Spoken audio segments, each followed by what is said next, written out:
العلم هو النور الهادي والمفتاح لكل الخير من يريد الله به خيرا. بسم الله الرحمن الرحيم. الحمد لله رب العالمين. الحمد لله حمدا كثيرا طيبا مباركا فيه، وصلى الله وسلم على نبينا محمد وعلى آله وأصحابه وبارك وسلم تسليما كثيرا كثيرا. بسم الله الرحمن الرحيم. ومثال تعارض المفسر مع المحكم قوله تعالى وأشهدوا ذوي عدل منكم، مع قوله تعالى ولا تقبلوا لهم شهادة أبدا، فإن الأول مفسر يقتضي قبول شهادة محدودين في القذف بعد التوبة، محدودين في القذف بعد التوبة لأنهما صارا عدلين حينئذ، والثاني محكم يقتضي عدم قبولها لوجود التعبيد فيه صريحا، فإذا تعارض بينهما يحمل على المحكم، هكذا في كتب الأصول. وما قيل إنه لم يوجد مثال تعارض المفسر مع المحكم فمن قلة التتبع. اور محکم کے ساتھ مفسر کے متعارض ہونے کی مثال باری تعالیٰ کے قول وَأَشْهِدُوا ذَوَيْ عَدْلٍ مِّنْكُمْ، اور باری تعالیٰ کے قول وَلَا تَقْبَلُوا لَهُمْ شَهَادَةً أَبَدًا میں تعارض کا واقع ہونا ہے، اس لیے کہ قول اول مفسر ہے توبہ کے بعد محدودین فی القذف کی شہادت کے قبول ہونے کا تقاضا کرتا ہے، کیونکہ دونوں گواہ توبہ کے بعد عادل ہو چکے ہیں۔ قول اول مفسر ہے توبہ کے بعد محدودین فی القذف کی شہادت کے قبول ہونے کا تقاضا کرتا ہے، کیونکہ دونوں گواہ توبہ کے بعد عادل ہو چکے ہیں، اور قول ثانی محکم ہے عدم قبول شہادت کا تقاضا کرتا ہے، اس لیے کہ اس میں صریح طور پر تعبید موجود ہے، پس جب ان دونوں کے درمیان تعارض ہو گیا تو محکم پر عمل کیا جائے گا۔ ایسا ہی اصول کی کتابوں میں ہیں، اور وہ جو کہا گیا کہ محکم کے ساتھ مفسر کے متعارض ہونے کی مثال نہیں پائی گئی، وہ تتبع اور جستجو کی کمی کی وجہ سے ہے۔ شارح نور الانوار ملا جیون رحمہ اللہ تعالیٰ نے فرمایا کہ مفسر اور محکم کے درمیان تعارض واقع ہونے کی مثال ان دو آیات میں تعارض کا واقع ہونا ہے۔ نمبر 1 وَأَشْهِدُوا ذَوَيْ عَدْلٍ مِّنْكُمْ، تم اپنوں میں سے دو عادل آدمیوں کو گواہ بناؤ۔ وَلَا تَقْبَلُوا لَهُمْ شَهَادَةً أَبَدًا، تم ان لوگوں کی گواہی قبول نہ کرو جن پر قذف تہمت کے سلسلے میں حد لگائی جا چکی ہو۔ ان دونوں آیات کے درمیان تعارض اس طور پر ہے کہ پہلی آیت مفسر ہے اور یہ اس بات کا تقاضا کرتی ہے کہ جن لوگوں کو حد قذف لگائی جا چکی ہو اگر وہ توبہ کر لے تو ان کی گواہی قبول کر لی جائے گی، کیونکہ توبہ کے بعد دونوں محدود فی القذف عادل ہو گئے، اور عادلوں کے بارے میں فرمایا گیا ہے وَأَشْهِدُوا ذَوَيْ عَدْلٍ مِّنْكُمْ، یعنی دو عادل آدمیوں کو گواہ بناؤ، اور گواہ بنانے کے لیے یہ بات لازم ہے کہ ان کی گواہی قبول کی جائے گی۔ پس اس آیت مفسرہ سے یہ بات ثابت ہو گئی کہ محدودین فی القذف کی گواہی بھی قبول ہوگی، اور دوسری آیت وَلَا تَقْبَلُوا لَهُمْ شَهَادَةً أَبَدًا محکم ہے، اس بات کا مقتضی ہے کہ محدودین فی القذف کی گواہی قبول نہ کی جائے، کیونکہ اس آیت میں لفظ ابداً جو تعبید اور ہمیشگی پر دلالت کرتا ہے صراحتاً موجود ہے، اور یہ اس بات پر دال ہے کہ محدود فی القذف کی گواہی توبہ کے بعد بھی قبول نہ ہو۔ بہرحال ان دونوں آیتوں کے درمیان تعارض واقع ہو گیا، اور مفسر و محکم کے درمیان تعارض واقع ہونے کی صورت میں چونکہ محکم پر عمل ہوتا ہے، اس لیے محدودین فی القذف کے سلسلے میں دوسری آیت جو محکم ہے اس پر عمل ہوگا، اور ان کی گواہی توبہ کے بعد بھی قبول نہ ہوگی۔ شارح کہتے ہیں کہ اصول کی کتابوں میں اس طرح مذکور ہے، اور شارح نے دوسری بات یہ فرمائی کہ بعض حضرات کا کہنا کہ مفسر اور محکم کے تعارض کی مثال موجود نہیں ہے، سو یہ ان کے تتبع اور تلاش کی کمی کی وجہ سے ہے، ورنہ اگر ایسا ہی ہوتا تو شارح مذکورہ مثال کہاں سے ذکر کرتے؟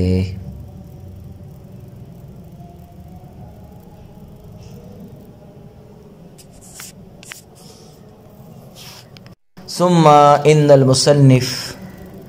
ذکر مثالا لتعارض النص مع المفسر من المسائل الفقهية على سبيل التفريع فقال حتى قلنا إنه إذا تزوج امرأة إلى شهر أنه متعة يريد أن قوله تزوج نص في النكاح لكنه يحتمل تعويل أن يكون نكاحا إلى أجل فيكون متعة وقوله إلى شهر مفسر في هذا المعنى لا يحتمل إلا كونه متعة.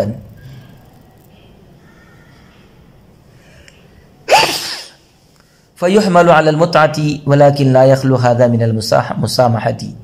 لأن قوله إلى شهر متعلق بقوله تزوج وليس كلاما مستقلا بنفسه حتى يكون مفسرا يصلح معارضا له فكأنه أراد أن هذا الكلام دائر بين كونه نکاحا وبين كونه متعة فرجحت المتعة. پھر مصنف رحمۃ اللہ علیہ نے تفریح کے طور پر فقہی مسائل میں ایک مثال کا ذکر کیا ہے جس میں نص کا تعارض مفسر کے ساتھ ہے. چنانچہ فرمایا حتیٰ کہ ہم نے کہا کہ جب کوئی شخص ایک ماہ کے لیے کسی عورت سے نکاح کر لے تو یہ متع ہے. مراد یہ ہے کہ اس کا قول تزوجہ نکاح کے بارے میں نص ہے، لیکن اس تعویل کا احتمال ہے کہ کسی خاص وقت تک نکاح ہو، لہذا اس صورت میں یہ متع ہوگا، اور اس کا قول الی شہر اس معنی میں مفسر ہے، صرف اس کے متع ہونے کا احتمال رکھتا ہے. بس اس تزوج کو متع پر محمول کیا جائے گا، لیکن یہ کلام مسامحت سے خالی نہیں ہے، اس لیے کہ اس کا قول الی شہر اس کے قول تزوجہ سے متعلق ہے، خود کوئی مستقل کلام نہیں ہے، یہاں تک کہ مفسر ہو کر تزوجہ کے معارض ہو سکے. گویا مصنف نے یہ ارادہ کیا ہے کہ یہ کلام نکاح اور متع کے درمیان دائر ہے، لیکن متع راجح ہے. عزیز طلبہ کرام، سابق میں فاضل مصنف نے فرمایا کہ ظاہر نص مفسر اور محکم کے درمیان تعارض واقع ہوتا ہے، اور تعارض کے وقت ادنا کو چھوڑ کر اعلیٰ پر عمل کیا جاتا ہے. فاضل شارح نے ان میں سے ہر دو کے درمیان تعارض کی مثالیں بھی ذکر فرما دی ہے، مگر مصنف نے تفریح کے طور پر ایک ایسے فقہی مسئلے کو مثال میں ذکر کیا ہے جس میں نص اور مفسر کے درمیان تعارض ہے.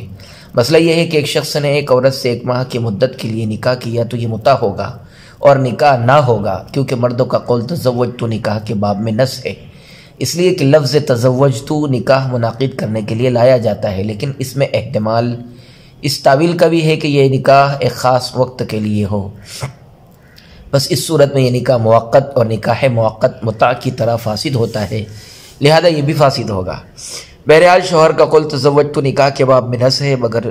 جب اس نے تزوجت کے بعد الی شہر کہا تو لفظ تزوجت نکاح موقت کے بارے میں مفسر ہو گیا،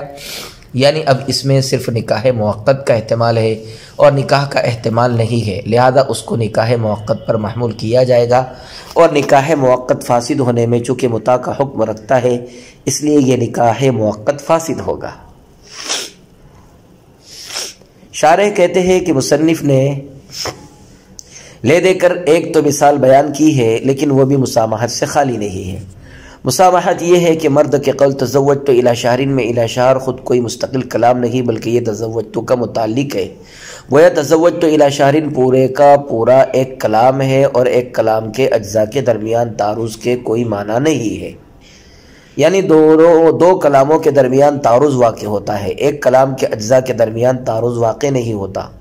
بس جب یہ پورے کا پورا ایک کلام ہے اور ایک کلام کے اجزاء کے درمیان تعارض واقع نہیں ہوتا تو یہ کہنا بھی درست نہ ہوگا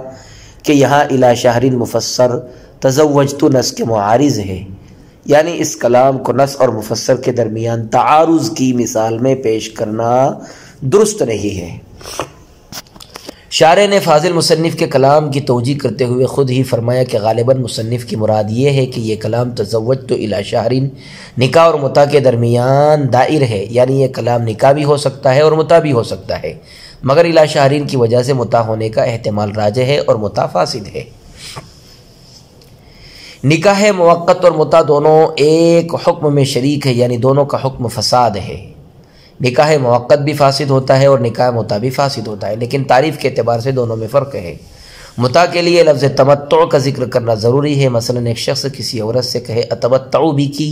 الی شہر بألف، اور نکاح موقت یہ ہے کہ الفاظ نکاح میں سے کسی لفظ کے ساتھ مدت معینہ تک کے لیے نکاح منعقد کیا جائے، مثلا یہ کہے تزوجت الی شہر یا نکحت الی شہر۔ وصلی اللہ وسلم علی نبینا محمد وعلی آلہ واصحابہ وبارک وسلم تسلیما کثیرا کثیرا۔ السلام عليكم، لا تنسوا الاعجاب بالفيديو والاشتراك في القناة تشجيعا لنا لنستمر بنشر المزيد إن شاء الله.